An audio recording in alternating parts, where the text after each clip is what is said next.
এটা জানি খুবই বাস্তবায়ন হয়, কারণ প্রত্যেকটা স্টুডেন্ট তাদের হৃদয়, তাদের রক্ত, তাদের সব কিছু পরিবার স্বজন হারিয়ে ফেলেছে।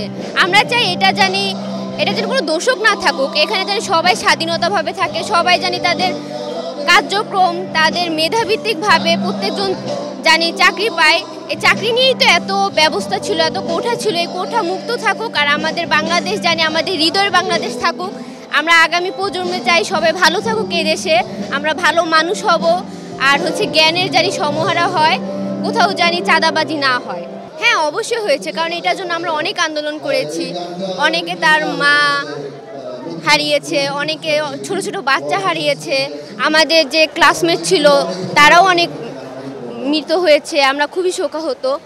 আর অবশেষে গণ অভ্যুত্থানে বিজয় হয়েছে, এটাই অনেক শুকরিয়া আল্লাহ তাআলার কাছে। শ্রদ্ধেয় ইউনূস স্যারের কাছে আমার একটাই প্রস্তাব থাকবে যে এই 5 আগস্টটা বাঙালি জাতির জন্য ঈদের দিন ঘোষণা করা হোক সরকারিভাবে, কারণ এই দিনে স্বৈরাচার পালাইছে, খুনি হাসিনা পালাইছে। ও মৃত্যুর পর আমরা চাই যে ওর যে লাশটা, এই লাশটা যেন মমি করে রাখে আমাদের এই সংসদ ভবনে, এখানে ওর লাশটা যেন মমি করে রাখে, যে পরবর্তীতে যদি কোনো স্বৈরশাসক এরকম বাংলাদেশে এরকম হয়, পরবর্তী যাতে বুঝতে পারে যে বাংলাদেশের মানুষ এরকম আবারও তাকে এরকম মমি করে রাখবে।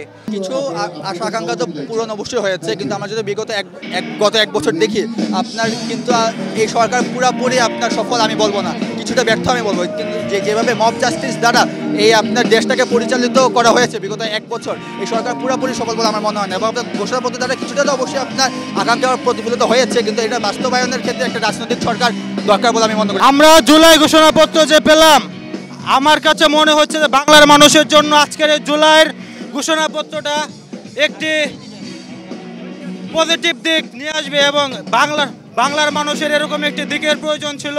তারা আজকে তাদের নেতার কাছ থেকে দারুণ একটি ঘোষণাপত্র পেয়েছে, তাই আমরা সকলে উজ্জীবিত।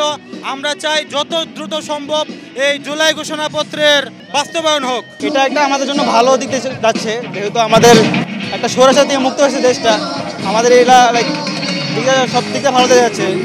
এখন হয়তো সব ঠিক হতেছে না, টাইম লাগবে, যেহেতু সব একটা সাডেনলি সব এটা হয়েছে, তো টাইম দিয়ে সব ঠিক হয়ে যাবে আস্তে আস্তে সব।